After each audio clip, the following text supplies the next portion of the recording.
Saya perintahkan kepada fraksi DPR RI untuk segera mempercepat pembahasan dan pengesahan RUU perampasan aset. Assalamualaikum warahmatullahi wabarakatuh. Salam sejahtera untuk kita semua. Kepada yang kami cintai, keluarga besar PKS, serta saudara sebangsa dan setanah air.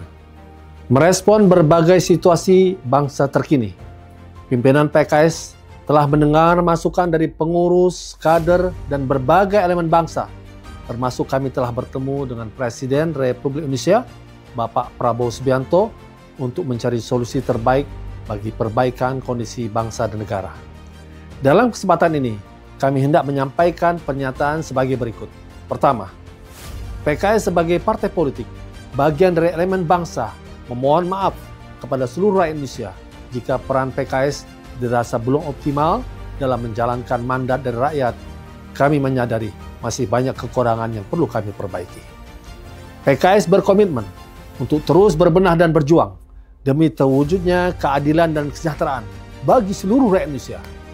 PKS mohon doa dan terbuka menerima masukan serta saran dari seluruh elemen bangsa. Kedua, PKS menyampaikan duka mendalam kepada seluruh korban yang wafat selama berlangsungnya aksi demonstrasi. Semoga Allah SWT menjadikan mereka sebagai pejuang syuhada. Tidak ada yang lebih berharga dan sebanding dengan hilangnya nyawa seseorang. Terhadap seluruh korban jiwa, PKS meminta agar pemerintah memperhatikan masa depan keluarga mereka. PKS juga meminta agar pemerintah hadir untuk membantu pengobatan para korban dalam demonstrasi unjuk rasa yang berlangsung beberapa hari lalu dan memberikan kompensasi ganti rugi bagi masyarakat yang mengalami kerugian harta benda. Ketiga, PKS mendukung penuh pernyataan Presiden Prabowo Subianto, khususnya dukungan pencabutan tunjangan rumah dan moratorium kunjungan kerja ke luar negeri DPR RI, serta komitmen negara untuk menghormati kebebasan berpendapat dan aspirasi warga negara secara damai dan bermartabat.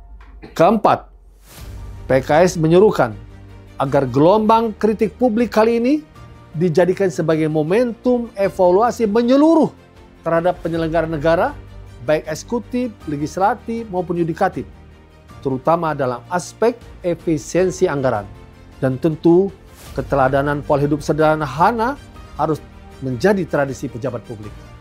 Saya perintahkan kepada fraksi DPR RI untuk segera mempercepat pembahasan dan pengesahan RUU perampasan aset, sehingga kekayaan negara dapat dikembalikan untuk kesejahteraan rakyat. PKS akan mengawal terwujudnya partisipasi yang bermakna, meaningful participation, dalam perumusan pembahasan RUU yang melibatkan mahasiswa, pakar, dan berbagai elemen masyarakat sipil lainnya. Kelima, PKS mendesak agar Kepolisian Republik Indonesia mengusut tuntas kasus kematian Saudara Afan Kurniawan secara tepat dan transparan, menegakkan hukum seadil-adilnya bagi pelaku. Saya memerintahkan fraksi PKS DPR RI untuk mengawal agenda reformasi Polri agar dapat bekerja lebih profesional dan humanis. PKS telah membuka layanan bantuan hukum untuk para mahasiswa dan demonstran yang menghadapi persoalan hukum dalam menyuarakan aspirasi pada saat demonstrasi yang lalu. PKS siap melakukan pendampingan hukum kepada mereka. Keenam, DPP PKS menginstruksikan kepada seluruh struktur, seluruh anggota PKS agar berperan aktif dalam menjaga kondusivitas di tengah masyarakat. PKS mengapresiasi adanya elemen dalam masyarakat yang sigap mencegah tindakan anarkisme dan tidak terprovokasi. Perusakan dan pembakaran berbagai fasilitas umum hanya akan menimbulkan kerugian bangsa dan negara karena semua itu dibangun dari uang pajak kita bersama. Demikian pernyataan sikap kami. Semoga Allah SWT melindungi bangsa dan negara kita. Amin amin ya rabbal alamin. Assalamualaikum warahmatullahi wabarakatuh.